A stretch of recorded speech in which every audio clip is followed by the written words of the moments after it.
Fala galera, sejam bem-vindos ao curso de análise de malware do Guia do Hacker. Estamos na aula 5 então e a gente vai dar continuidade aqui aos exemplos práticos.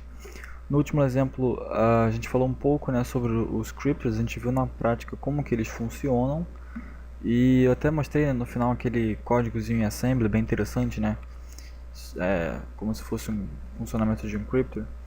E nessa aula então, né, nesse exemplo prático, número 4, a gente vai entender os binders, né, que são aqueles programinhas que a gente já estudou também, que são responsáveis por juntar dois ou mais executáveis e fazer com que eles sejam executados, beleza?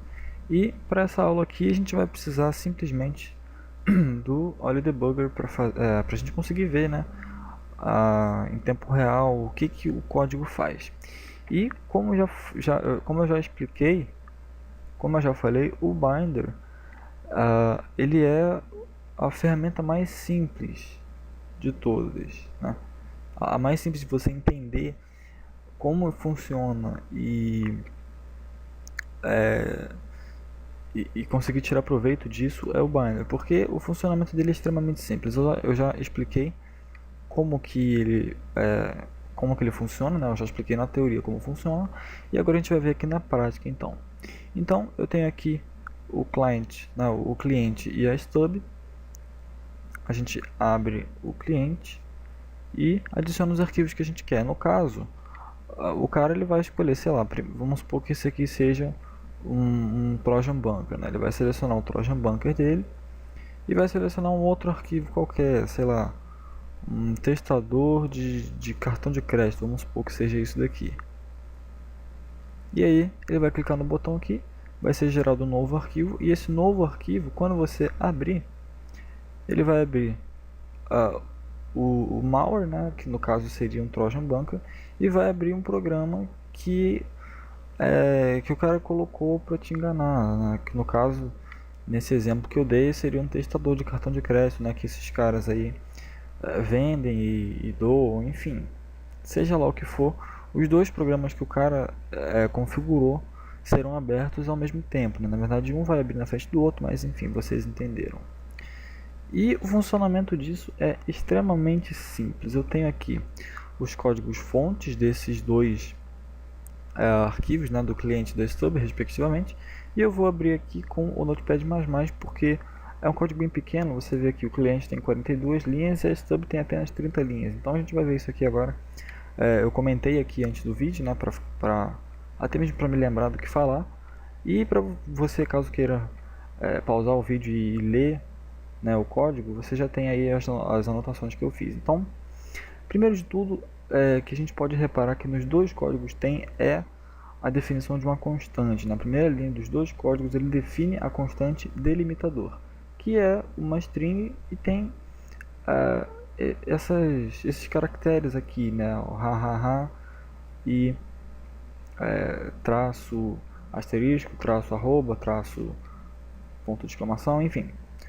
Esse delimitador ele funciona exatamente como o delimitador do crypter, né? Então ele vai fazer a separação entre os arquivos e a stub, né? Então quando a gente vai ver como que esse delimitador aqui é usado, tá? Mas ele serve para separar um arquivo do outro e separar os arquivos da stub, beleza? Então começar aqui pelo cliente.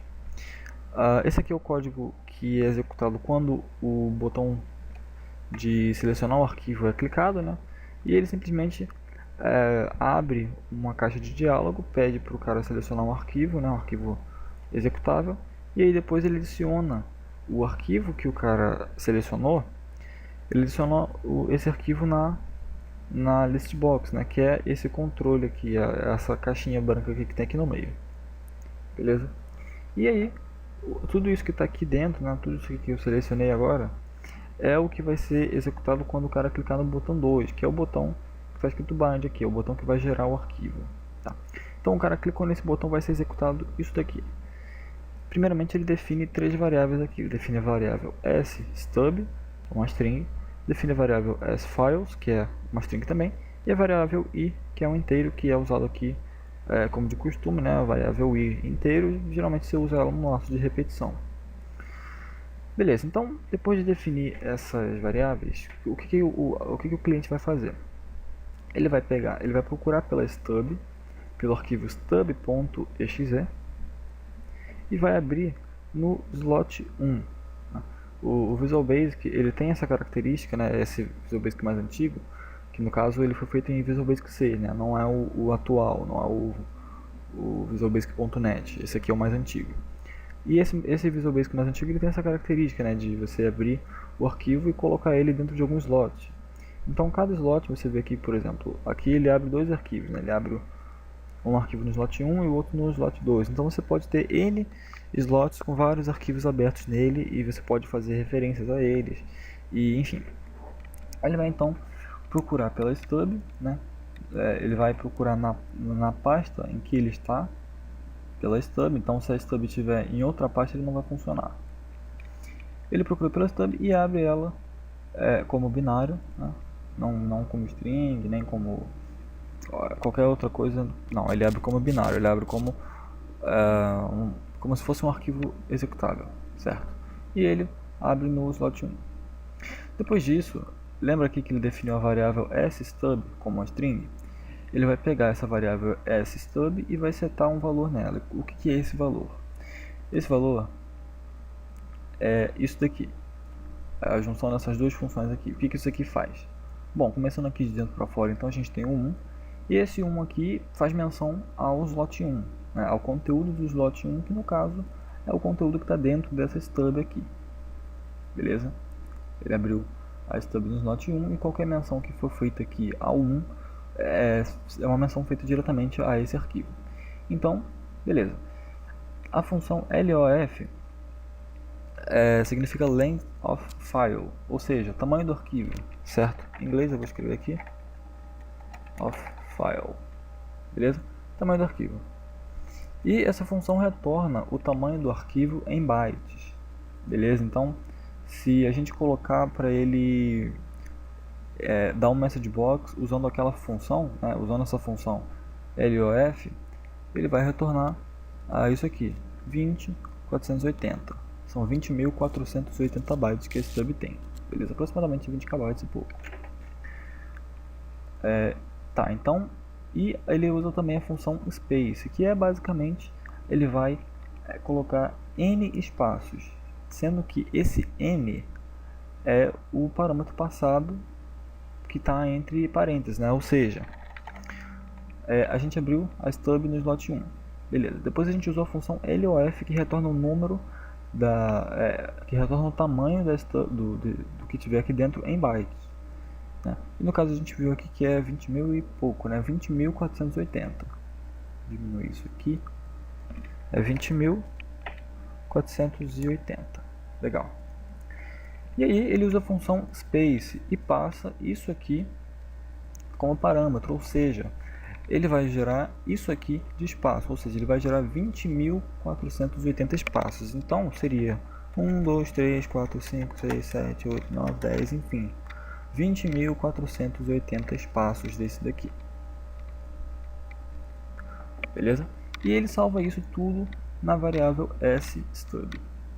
E aí depois disso, o que ele vai fazer? Ele vai simplesmente pegar o conteúdo que está no slot 1, que no caso é o binário da stub que foi aberta, né? Então ele vai pegar todo o arquivo executável desde do primeiro ao último byte, ele vai pegar tudo e vai copiar para o final da variável stub. Você lembra da variável sstub, na verdade.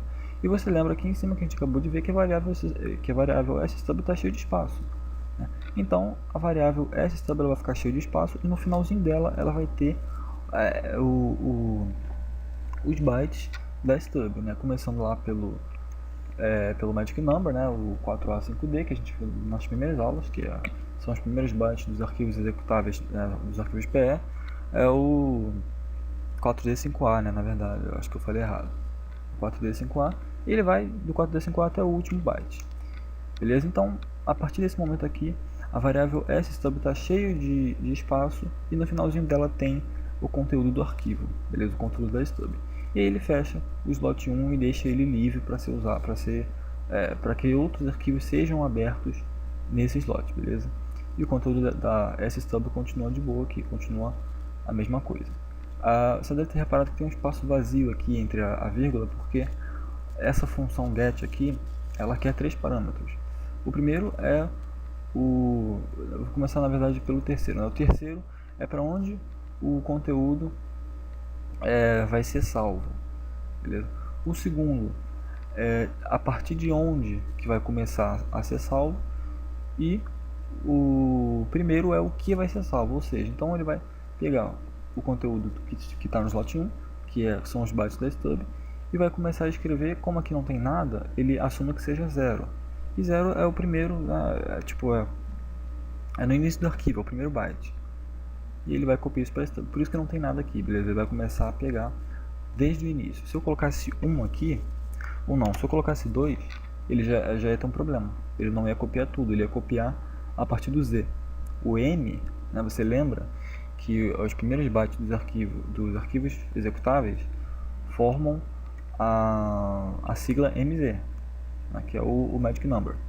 Se eu colocar 2 aqui, ele vai começar a contar a partir do Z, e a gente vai ter problema, ele não vai reconhecer como arquivo executável, entendeu?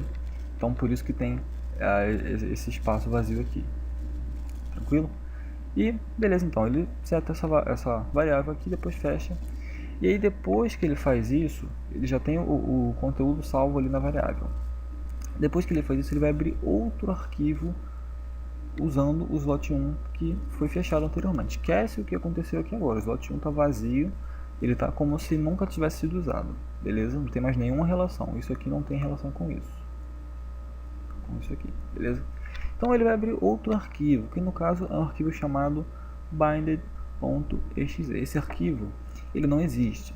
Você viu, se você voltar ao vídeo, quando você clica nesse botão bind aqui, ele gera esse arquivo binded.exe, beleza? Então esse arquivo não existe, e o Visual Basic, quando o arquivo não existe, ele tenta criar, beleza? Então ele vai criar esse arquivo, e aí o que ele vai fazer? Ele vai colocar, né, ele usa a função put,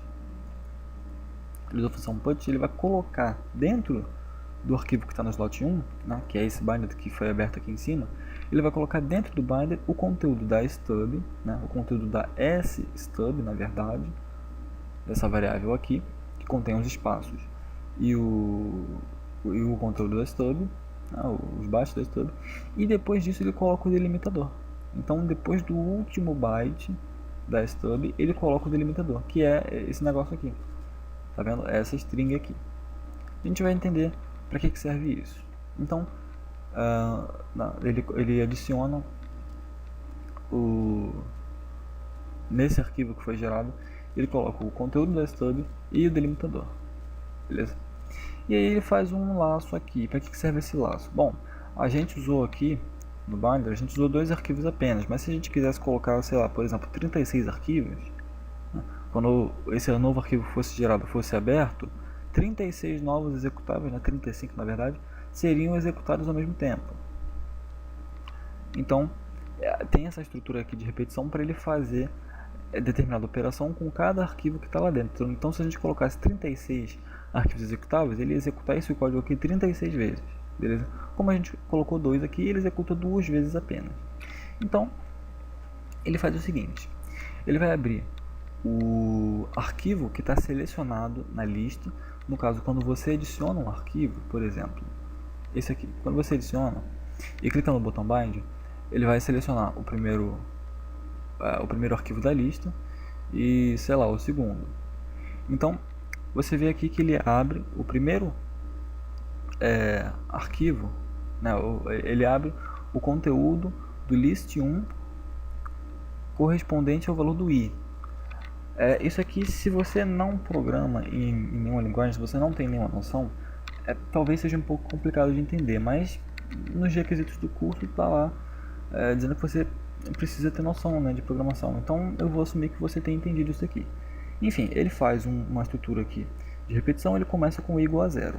A gente sabe que os arrays começam no 0, né?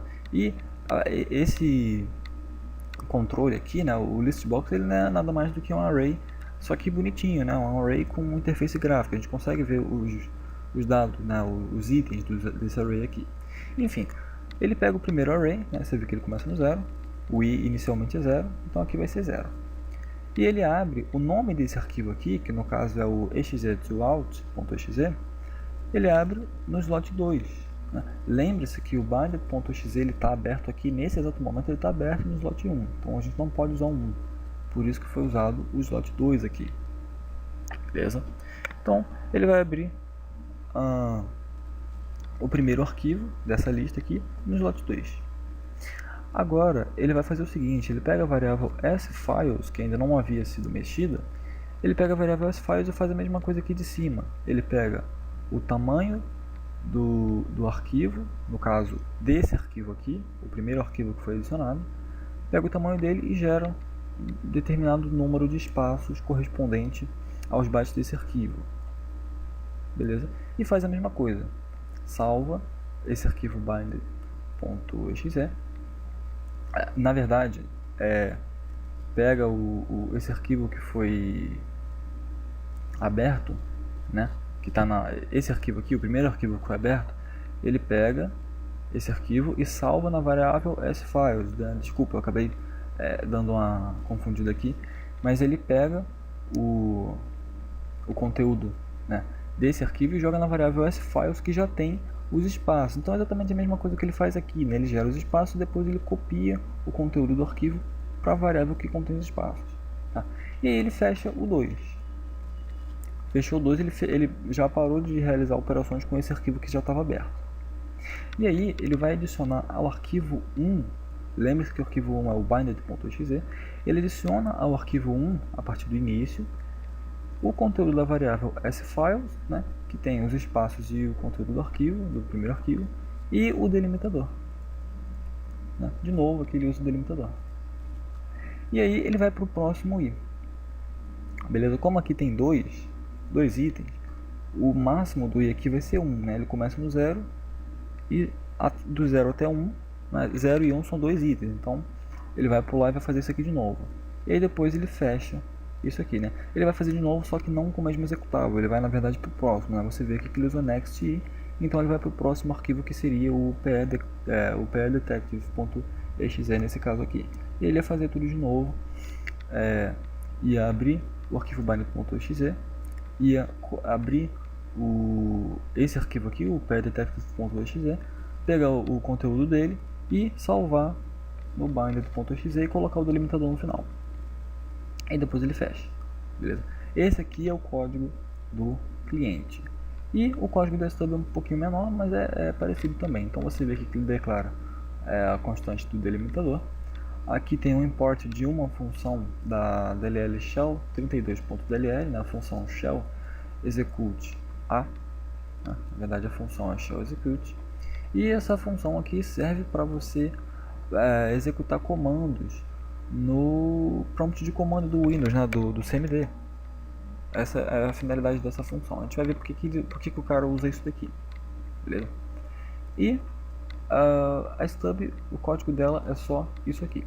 Então a primeira coisa que ele faz, ele define algumas variáveis, mesma coisa que ele fez aqui, né? Define a variável stub, define o array files como sendo uma string e coloca aqui o i de novo, porque ele usa novamente um laço de repetição. Tranquilo? Então a primeira coisa que ele faz, de fato, é abrir. Na verdade, a primeira coisa que ele faz é se esconder, né? A gente vê aqui que ele usa essa instrução aqui do Visual Basic, que é o me.hide, né? Ou seja, assim que o form for aberto, ele vai se esconder. Então ele vai sumir da barra de tarefas e o form não vai aparecer, você não vai ver. Beleza?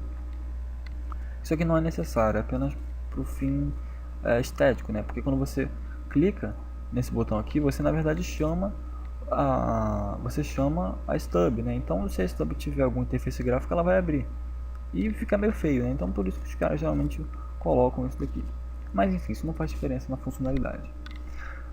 Então a primeira coisa que ele faz de fato é abrir a própria stub, né? Então ele abre, né, esse diretório aqui. O diretório é isso aqui tudo, tá? Que é o diretório do arquivo, uma barra e o nome do arquivo, porque se você renomear stub, ele vai continuar pegando o nome que você renomeou, não importa qual nome que você vai botar. Seria problema porque aqui ele pega como string, né? Mas enfim, ele vai abrir a própria stub no slot 1. Tá? Esquece o slot 1 desse arquivo aqui, isso aqui já é outro arquivo, é outra coisa, tá? Estou vendo outra coisa aqui agora.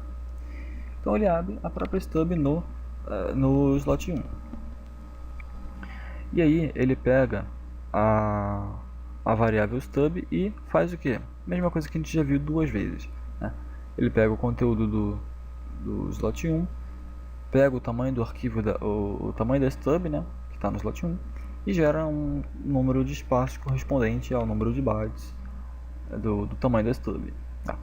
E aí ele pega o conteúdo do slot 1, que são os bytes da stub, todos os bytes dela, do início ao fim, e salva na variável stub que contém os espaços. Ou seja, a partir daqui, a variável stub contém espaços, vários espaços e os bytes da stub, ou seja, 4D, 5A, 90, todas as instruções dela estão lá. Beleza? E aí aqui é que começa a ficar diferente do cliente, olha só. Ele definiu essa variável files, que na verdade é um array, né? Você vê aqui no Visual Basic, para você definir um array, você simplesmente coloca, você abre e fecha um parênteses depois de definir a variável. E aí o compilador já vai interpretar isso aqui como um array. E aí ele usa a função split, né? Se eu não me engano, eu expliquei, eu falei sobre a função split quando eu falei sobre crypter. Então a função split ela cria um array. Então, caso você não esteja familiarizado com essa função, é fácil de entender. Veja o seguinte, eu vou dizer que a string conteúdo é igual a, aí vamos dizer que, sei lá, 4D, 5A, 90, vamos supor que isso aqui seja o código do meu arquivo, beleza? Todo o código binário, no caso está representado em hexadecimal aqui, todo o código binário do primeiro arquivo. E aí você tem o delimitador, que no caso é isso daqui, beleza? Eu vou copiar aqui, vou mandar para cá.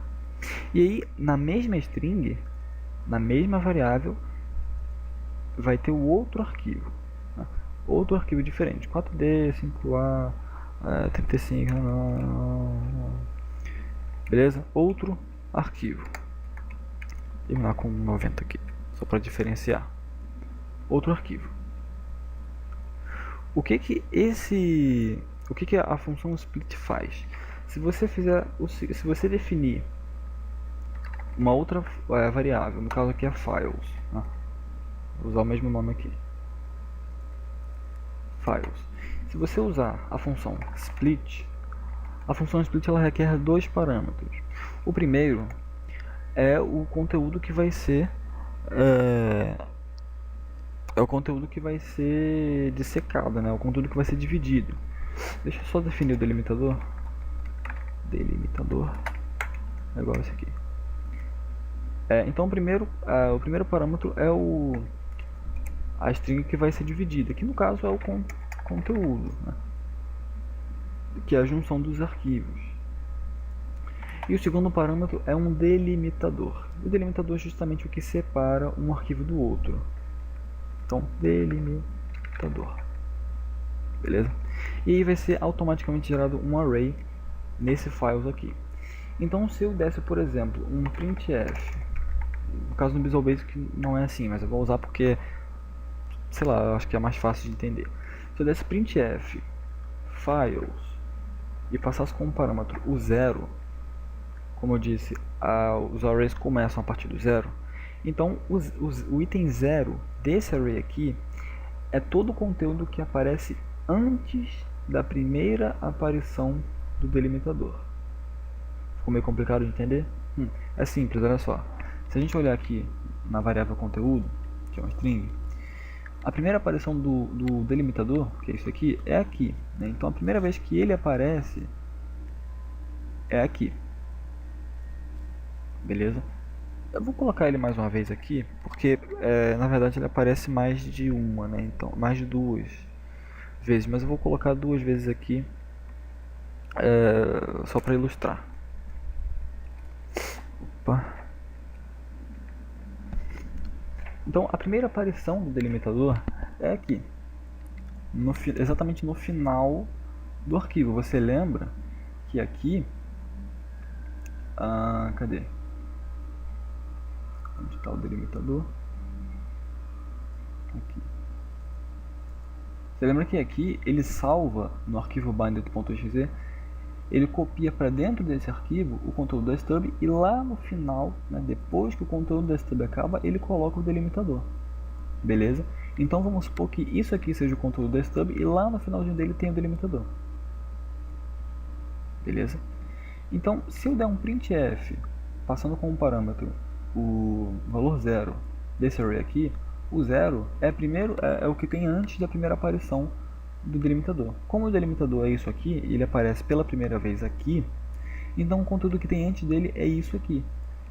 Então se eu desse um printf nisso daí, ele ia me retornar isso aqui, que é tudo que tem antes do delimitador. Sacou? Beleza, então acho que ficou melhorzinho para entender, né? E se eu desse um printf, tem coisa errada aqui, printf. Se eu desse um printf passando como parâmetro número 1, o que ia acontecer? Bom, seria exibido o que tem depois da primeira aparição do delimitador, que é isso aqui. Beleza? Ele vai até aqui e aqui começa o outro delimitador. Então, se eu desse um printf aqui, seria exibido isso aqui. Se eu desse um printf passando como parâmetro o valor 2, ele ia pegar o terceiro item. É meio difícil de explicar isso aqui, porque eu expliquei de um jeito como se tivesse apenas um delimitador. Mas pensa como o seguinte: se deu printf, passou o 0 como parâmetro, então ele vai pegar o primeiro item aqui, e aqui tem o delimitador. O delimitador não conta, tá? Ele não faz parte do código, ele só serve para, como o nome diz, delimitar uma coisa da outra. Então você passou o 0, ele pega o primeiro, até aqui.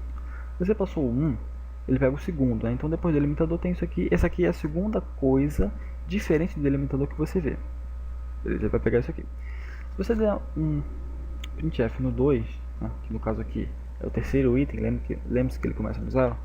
Se você der um printf no 2, ele vai pegar o terceiro item, que não é o delimitador. É isso aqui. Beleza? Eu acho que deu para entender mais ou menos como funciona isso. Espera aí que faltou um ponto e vírgula aqui. Então é assim que a função split funciona, tá? Eu dei essa volta toda aqui para deixar bem claro, porque é importante que vocês entendam isso.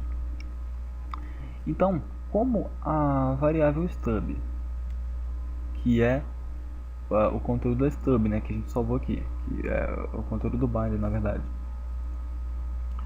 que foi modificado pelo cliente. Ele pega o conteúdo da stub e separa, passando o delimitador como segundo parâmetro. Ou seja, a variável files, se eu der por exemplo, um message box passando como parâmetro files 0, ele vai me retornar o conteúdo da variável stub que está antes da primeira aparição do delimitador. Beleza? Que no caso aqui seria a própria stub. Tranquilo? Bom, entendido isso, ele faz então um laço de repetição, assim como ele faz aqui no cliente. Então, para o número de arquivos, né, para o número de essa função aqui, ubound, ela serve para contar quantos itens tem em um array. Então, por exemplo, se eu viesse aqui e desse printf ubound files, ele ia me retornar 3. Por quê? Porque tem 3 itens nesse array. Esse é o primeiro, esse é o segundo e esse é o terceiro. Beleza? Então isso aqui serve para contar quantos itens tem em um array. E ele vai fazer então o que? Ele vai executar esse código aqui um número i de vezes, sendo que i é o número de itens que tem nesse array. E o número de itens que tem nesse array é o número de arquivos, concorda comigo? Porque se aqui você tem 3 itens no array, você tem 3 arquivos. Você usou o delimitador e separou 3 arquivos, beleza? Então, para cada arquivo que foi vendado aqui, né, pelo cliente, ele vai executar esse código aqui. E o código é simples, ele vai abrir na pasta temporária um arquivo chamado i.exe. Como o i é um número inteiro, na verdade o nome do arquivo é temp e o conteúdo do i.exe. Como o i é uma variável que é um valor inteiro, que começa a partir do 1, o primeiro arquivo a ser gerado se chamará temp1.exe. O segundo arquivo a ser gerado vai ser chamado de temp2.exe. E assim por diante. Ele abre isso no slot 1. Beleza? Lembre-se que isso é na pasta temporária. E aí ele vai colocar dentro desse arquivo que ele criou, porque esse arquivo ele não existe, né? Ele vai tentar criar e ele vai conseguir, ele vai criar o arquivo. Ele vai colocar dentro desse arquivo que foi criado o conteúdo, ele vai passar isso aqui como parâmetro. A variável files, que é um array, e o item desse array é o i. E o i é justamente o valor que é usado aqui para fazer o laço de repetição. Ele começa no 1. Então se ele passar, o i começa no 1. Então aqui, a primeira execução desse código, isso aqui vai ser 1. Beleza? E no 1, ele vai pegar exatamente o que vem depois do delimitador. Isso aqui, beleza? Você deve estar se perguntando, mas por que ele pega o que tem depois do delimitador e não antes? Bom, é simples, porque o que vem antes é justamente o código da stub. Você vê aqui que a primeira coisa que ele faz, ele pega a stub, salva na variável sstub, né? Ele pega o conteúdo da stub e joga na variável sstub como os espaços e depois coloca o delimitador. Então se aqui ele começasse com 0, o primeiro arquivo a ser criado chamaria-se temp0 e ele ia colocar, dentro desse temp0, ele ia colocar o files com o parâmetro 0. E o 0 é o primeiro item que seria justamente a stub. Então isso não é interessante, porque se aqui fosse 0, quando o arquivo gerado fosse executado, a própria stub também seria executada. Isso não teria utilidade, poderia até dar algum problema. Então, por esse motivo que começa a partir do 1 aqui, beleza? E aí ele coloca o arquivo, fecha o slot 1 e aqui ele chama aquela função que foi definida lá em cima. Lembra que ele deu um import lá do shell32.dll? Ele importou essa função shell executar, que serve para executar comandos no prompt de comando do Windows. E aí ele chama essa função para executar o arquivo que foi gerado, no caso o temp1.exe. Você vê aqui que ele simplesmente executa e depois disso ele vai para o próximo i, ou seja, o i aqui vai passar a ser 2. E ele faz tudo isso de novo, vai gerar um arquivo chamado temp2.exe e vai colocar dentro desse arquivo o conteúdo do array files e vai passar o 2 aqui. E o 2 no caso, você vê aqui, é o terceiro item que você pode ver aqui, que no caso seria isso aqui, que seria um outro arquivo. E aí, quando ele terminar de fazer isso tudo, ele vai simplesmente fechar, né? O comando end, ele fecha, então a stub que estava aberta vai ser fechada. Tranquilo? Então, eu já mostrei, né? Eu não vou nem clicar aqui para não dar problema. Mas quando você abre aqui, os dois arquivos são gerados. Você pode perceber que tem uma pequena diferença de tempo, né? Você vê que o String Reaper ele é aberto antes do Apache DNS. Isso acontece porque o String Reaper ele foi aberto, né, no Binder antes dele. Então, se a gente for no código, a gente vê que primeiro ele gera o primeiro arquivo e executa o primeiro arquivo. E aí depois ele vai para o segundo. Então, enquanto ele está indo para o próximo, o primeiro já executou. Entendeu? Por isso que um executa antes do outro. E tem essa diferença também porque, se eu não me engano, o Apache DNS ele foi feito em VisualBasic.net. Então, como é uma linguagem interpretada, né, mais atual, é um pouco mais lento o processamento. E o String Reaper é feito em Assembly, né, então a diferença de performance, né, não vale nem a pena comparar aqui. Mas enfim, essa enrolação toda aí que eu falei, que eu expliquei, é o funcionamento do Binder, né, é o código fonte de um binder feito em Visual Basic 6. Você vê que é extremamente simples, né? É um conceito bem... é uma coisa que você não pensaria em fazer, de tão simples que é, sabe? Eu vou abrir agora o Oli Debugger e eu vou abrir esse arquivo. Só que antes disso eu vou fazer uma coisa. A gente viu que ele gera um arquivo na pasta temporária com o nome temp e o nome do arquivo .exe. Beleza? Então vamos lá no temp. Opa, calma aí. Temp. Olha só o que a gente tem aqui. Temp 1, temp 2 e tem até um temp 3 aqui que eu não sei o que é. Ah, sim, é porque como ele gera o... como ele coloca o delimitador no final, então o último arquivo que foi gerado, no caso aqui, o último arquivo que foi gerado, no final dele vai ter também um delimitador. Então o código meio que pensa que depois desse último delimitador tem alguma coisa, mas não tem nada. Por isso que ele gera esse arquivo de 0 bytes aqui. Mas isso não faz diferença nenhuma.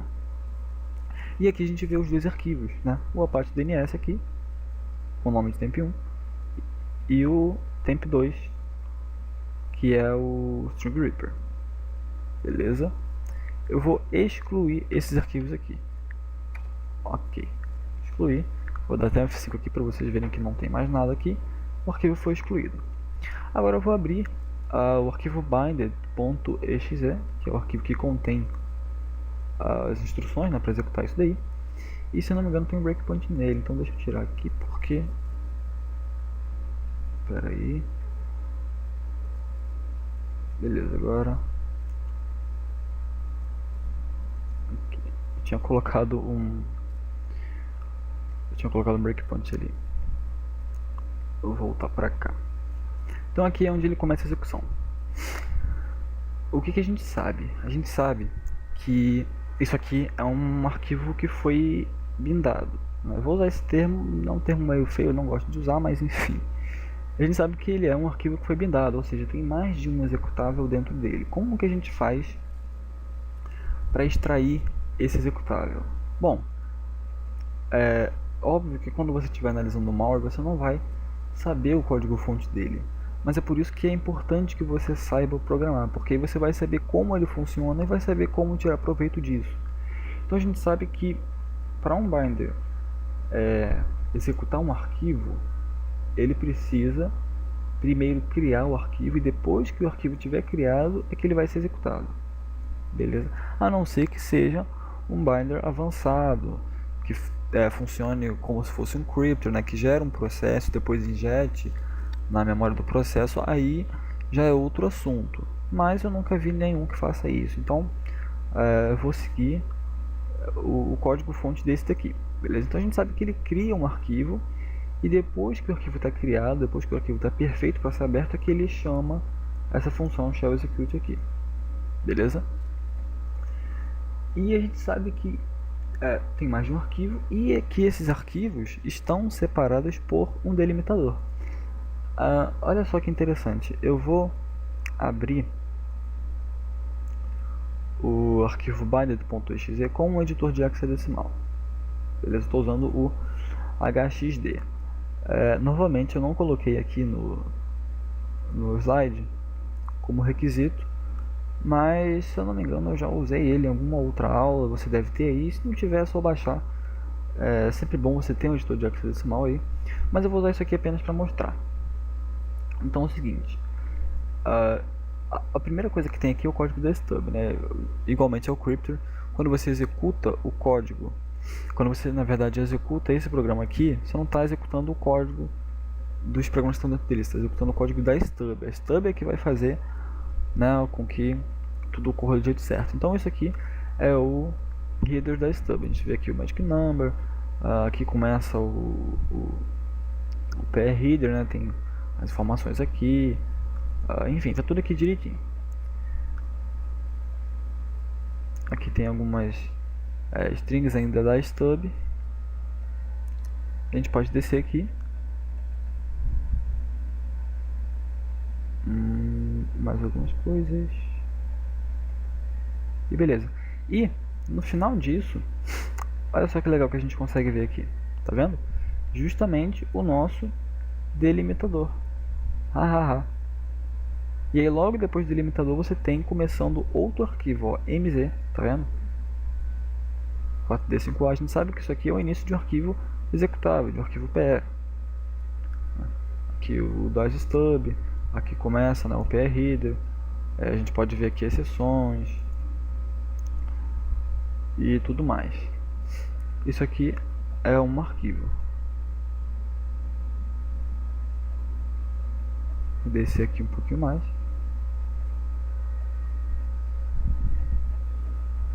Desce, desce, desce.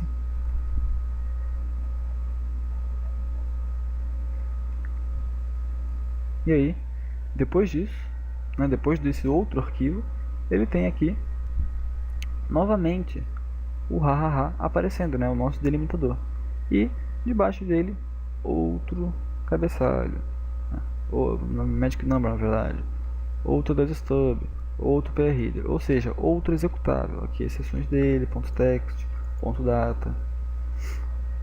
E como esse aqui é pequeno, a gente pode ver até aqui as strings dele, né? Você vê aqui que ele é o String Reaper. Beleza? E como eu disse, aqui no final dele também tem um hahaha. Então é como se depois desse último delimitador que tivesse um arquivo, né? Um outro arquivo. Por isso que ele gera 3 e não 2 como deveria. Tá? Mas enfim. A gente pode ver, a gente consegue ver então que que esses arquivos eles são separados por esse delimitador. Eu nunca testei isso, eu vou testar isso agora. Não sei se vai dar certo, mas o que a gente poderia fazer? A gente poderia selecionar. Como a gente sabe que o delimitador é isso aqui, a gente podia selecionar isso aqui. Ah, maldito Dropbox. Eita, Dropbox, ó, troquei o nome. Maldito VirtualBox que fica bugando esse negócio de drag and drop aqui. Deixa eu ver. A gente pode copiar isso aqui e tentar gerar um novo arquivo contendo isso. Eu não sei se isso vai dar certo. Deixa eu ver o que eu posso fazer aqui. Deixa eu ver, copy. Posso ver aqui, new e ok. Será que funciona? Vamos ver se funciona. Teste.exe. Eu acho que não vai funcionar porque... Oh, funcionou. Nunca havia testado isso antes. Na verdade, eu já havia testado uma vez, mas não tinha funcionado. Eu achava que era porque deveria ter alguma outra seção que eu não estava pegando, alguma coisa do tipo, né? Ele deu erro aqui porque eu excluí o arquivo. Mas então a gente já sabe que se o binder for feito desse jeito, que é o jeito mais simples, né? Que apenas você tem o delimitador e entre os delimitadores você tem os arquivos, né, o código dos arquivos, você pode simplesmente copiar o conteúdo que está entre um delimitador e outro, gerar um novo arquivo contendo esse código, certo? É extremamente simples. E deu certo, eu não sabia que ia dar certo, isso não estava no planejamento do curso, eu não ia falar sobre isso, mas acabei me lembrando disso e deu certo. Então eu poderia parar a aula por aqui, a gente já conseguiu extrair as informações dele, mas eu vou além, eu vou continuar aqui e eu vou mostrar o seguinte, eu vou mostrar em tempo real esses arquivos sendo gerados. Deixa eu voltar aqui. Tá, então na parte temporária não tem nenhum arquivo aqui, tranquilo. Vamos ver as strings, né? Eu vou clicar aqui com o botão direito aqui no OLE, vou em Search For e All Referenced Text Strings. A gente já viu essa janela aqui de strings em outra aula. E se a gente descer aqui, a gente repara que tem algumas strings aqui meio esquisitas, né? .exe, tem esse hahaha. Já pensou, você está executando, está analisando um arquivo e você vê esse hahaha aqui, mas que porcaria é essa? Né? É meio suspeito. Temp, opa, acabei clicando sem querer. Temp, .exe, e enfim, tem essas strings aí. Vamos pular então para o hahaha, que é o que interessa pra gente, que é o nosso delimitador. Beleza?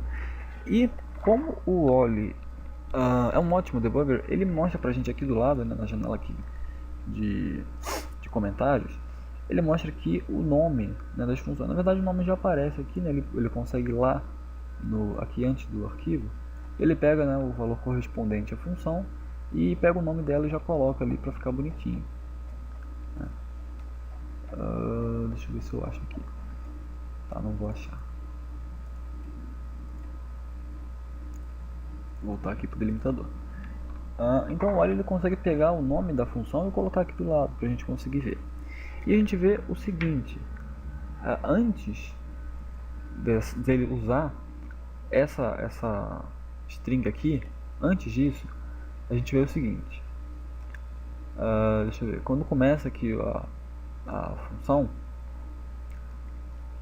ele executa aqui algumas funções, algumas coisas relacionadas a string, e aí ele faz o seguinte, ele usa a função fileOpen, né, que seria dentro dessa função ele chama o OpenFile lá da kernel 32. E antes disso ele chama também um .exe. Né? Então ele chama a função OpenFile, que é justamente abrir, né, o primeiro arquivo que vai ser salvo, que no caso é o temp1. Ele faz aqui algumas outras funções, usa o get para pegar o conteúdo do arquivo e depois ele fecha.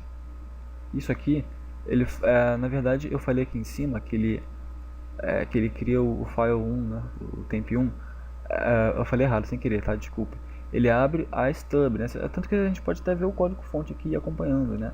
Na própria stub, ele abre, né? Aqui, ele abre a stub. Faz aqui algumas funções, usa o get e depois dá um close, né? Então o get seria isso aqui e ele dá um close.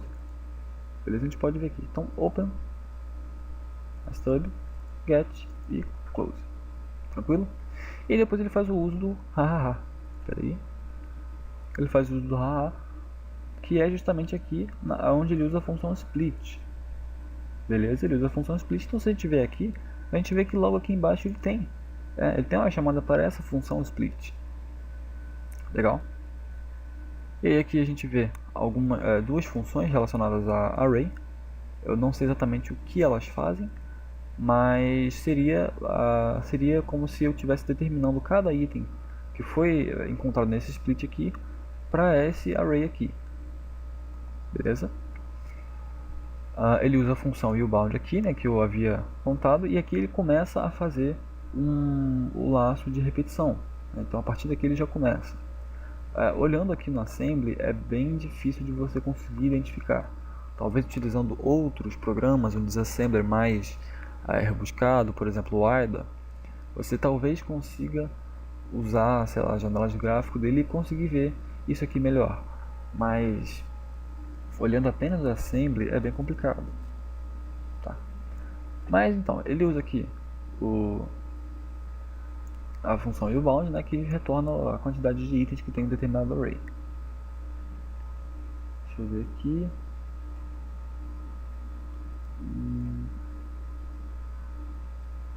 Tá. A gente já vê aqui a aparição de algumas strings, né, no caso aqui é temp, e aqui embaixo também é temp, .exe também.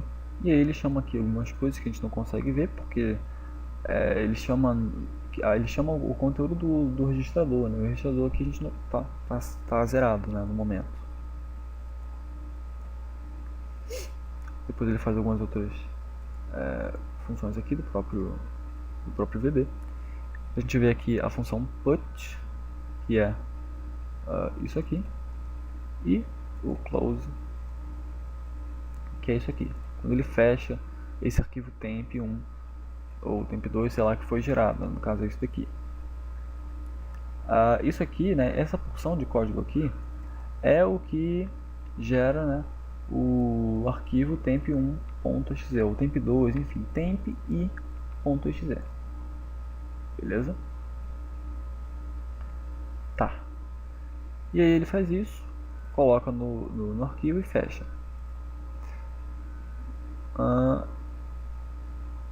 Tá, tem mais algumas coisas aqui. E aqui embaixo ele dá o end. Beleza? Eu vou fazer o seguinte, eu vou colocar aqui em cima, deixa eu ver, vou colocar aqui, por exemplo, vou colocar um breakpoint aqui e dar um F9. Dei F9, ele parou aqui, deixa eu ver aqui na pasta temp, ele não fez nada ainda. Vou dar F5 aqui só pra... Beleza, ele não mexeu em nada. Deixa eu deixar assim que tá pra ver tudo. Eu vou dar F8 aqui, F8, F8, F8, eu vou dando F8 para ir vendo, né, o que ele faz. Então ele chama aqui algumas funções, beleza.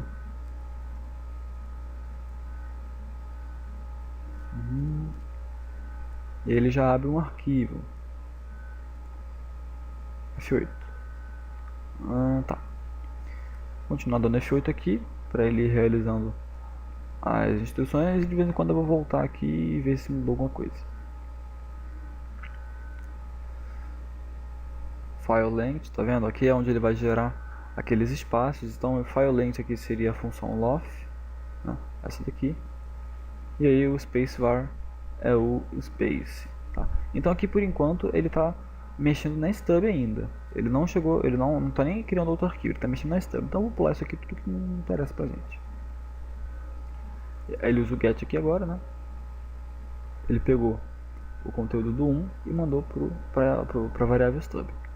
Agora ele vai fechar o slot 1 está livre novamente.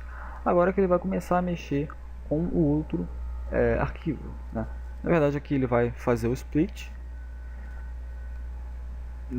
da variável, ele vai fazer o split da variável stub com o delimitador como parâmetro, beleza? Então vai lá, e aí aqui ele começa a fazer a estrutura, né, de repetição. Deixa eu voltar aqui no tempo, nada ainda, beleza.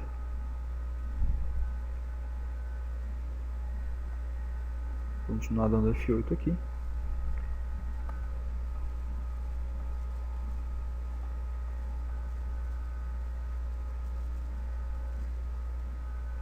Nada ainda.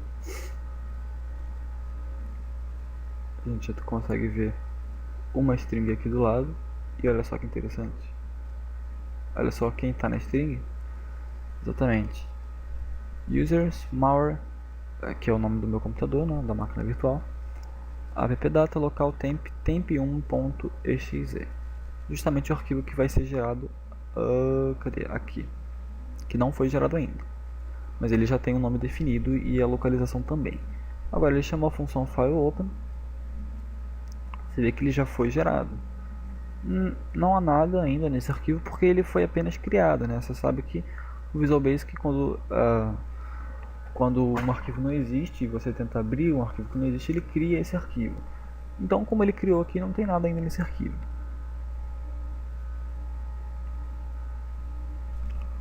Dá F5 aqui, nada mudou, o arquivo continua vazio. Ele faz algumas estruturas aqui, ok?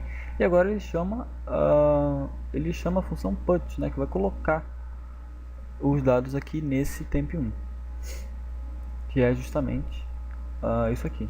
Então ele vai pegar, como isso aqui é um laço de repetição, é uma estrutura de repetição, algum desses registradores aqui, eu acho que é o EDI, porque ele está 01. Provavelmente é ele. Então algum deles aqui, que no caso eu acho que é o EDI, é o que contém o valor do i, que é 1. Beleza? Então ele vai colocar no arquivo 1, que é o temp1.exe, ele vai colocar o files 1, né, o conteúdo do files 1, que é o que vem depois da aparição do delimitador, que é o código do primeiro arquivo que foi selecionado. Beleza? Vou dar F8 aqui. Vamos ver se o valor do EDI aqui vai mudar para 00002 no final. Tá, se for isso, então ele é o que está armazenando o valor do i. Então, como ele já deu o put, a gente já vê que aqui, né, o arquivo já foi gerado, o arquivo já está funcional. Se a gente clicar 2 vezes, ele vai abrir e vai funcionar normalmente. Beleza? Já fechou o arquivo.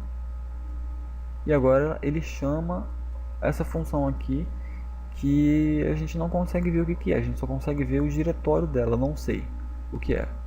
Vou dar um F8, não aconteceu nada, aí ele pula pra cá. O IDE continua o mesmo porque ele continua no mesmo loop ainda.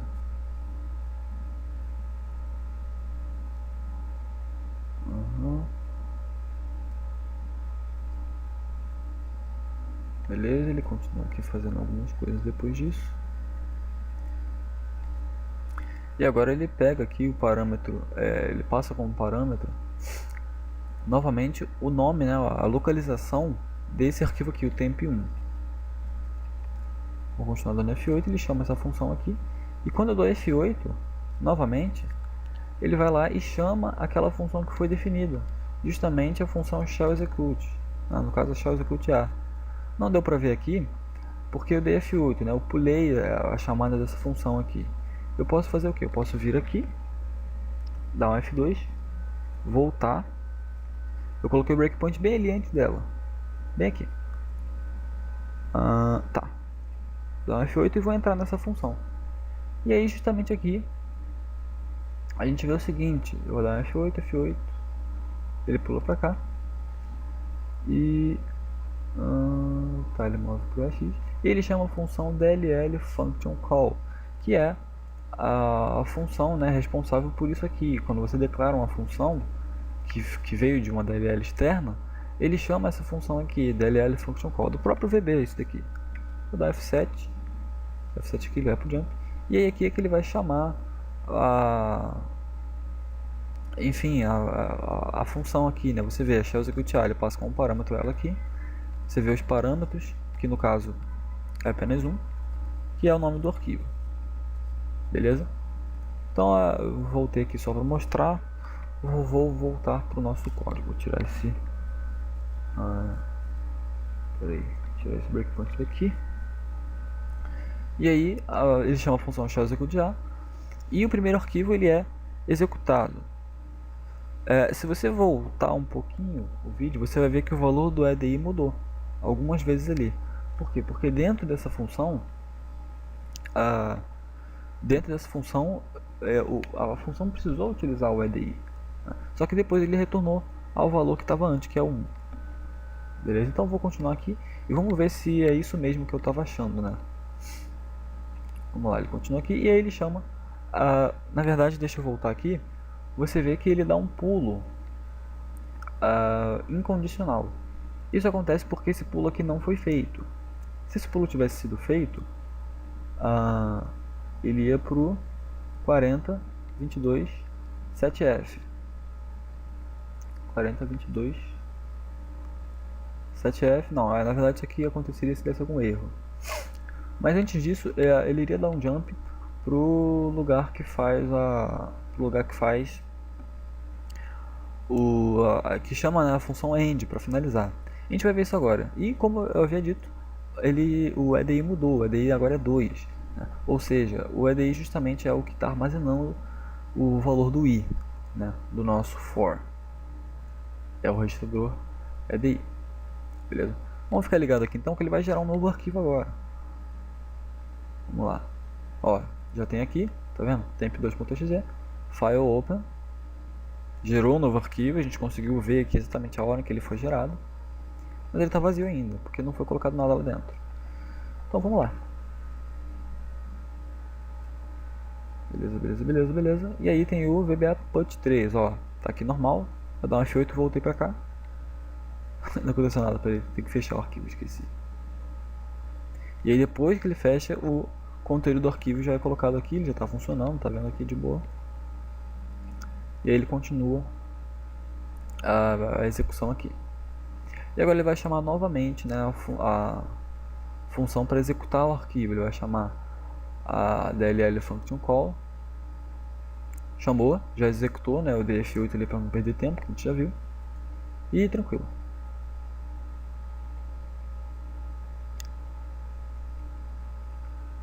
Você vê que ele não pega esse jump aqui. E aí ele volta lá para cima. E o EDI agora é 3. Beleza, ele pegou o valor do EX e moveu pro EDI. E agora ele vai gerar um arquivo vazio. Então eu só vou ficar dando F8 aqui porque é um arquivo vazio. E é o arquivo que ele gera depois que ele faz tudo, né? Porque depois que ele faz isso tudo, lá no final ainda fica um delimitador. Então ele acha que depois disso ainda tem um arquivo, mas não tem. Tá. Beleza.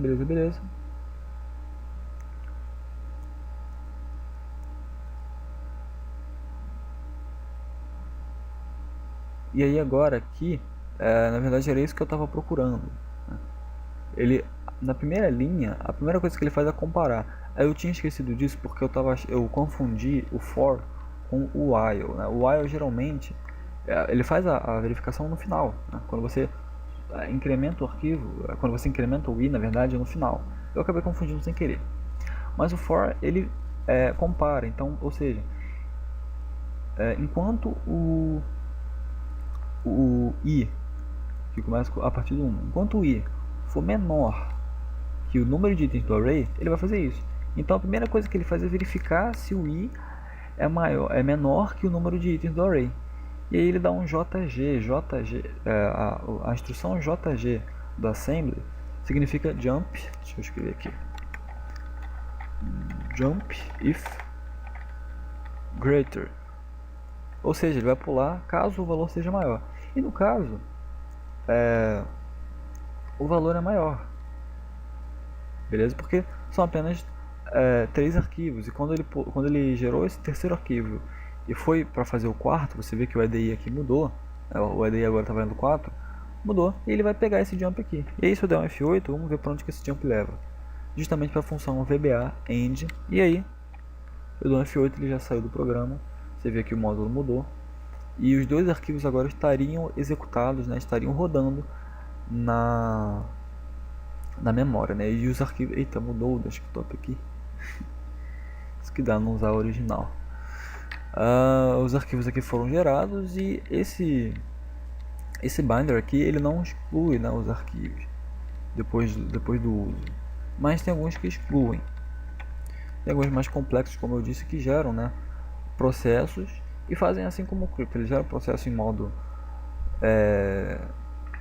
suspenso, né, injeta os dados e depois ele usa o resumo thread para voltar com o estado original do processo. Mas enfim, por essa aula aqui foi isso, né? Como eu disse novamente, vou repetir, o binder é o mais simples dessas ferramentas que a gente viu, beleza? E é isso daí, não tem muito segredo. O funcionamento dele é bem simples, até mesmo quem não entende de programação acho que ficou meio bom, né, de você entender como que ele funciona. E isso daí, os arquivos estão aí, caso você queira baixar e testar, né, sei lá, mexer no debugger, alterar algum valor, tentar mexer no EDI, que a gente viu ali que ele faz isso, né? Se você tentar alterar o valor do EDI, ele vai gerar um novo arquivo, vai estar vazio. Você pode tentar mexer isso daí para conhecer mesmo o debugger, para se familiarizar, ou até mesmo, sei lá, né? Enfim, isso aí é com vocês. A minha parte já foi feita e eu espero muito que vocês tenham gostado, tenham entendido. Tranquilo? Qualquer dúvida em relação a essa aula, você pode ir lá no fórum, na área do curso que você tem acesso. Você pode criar um tópico que eu vou respondê-lo. Outros usuários também, caso alguém tenha, né, conhecimento, já tenha algum conhecimento e saiba a resposta e queira compartilhar, é bom também fazer isso. Beleza? Então, qualquer coisa é só ir lá e chamar. Tranquilo? Eu vou ficando por aqui, vejo você na próxima aula. Um abraço e valeu!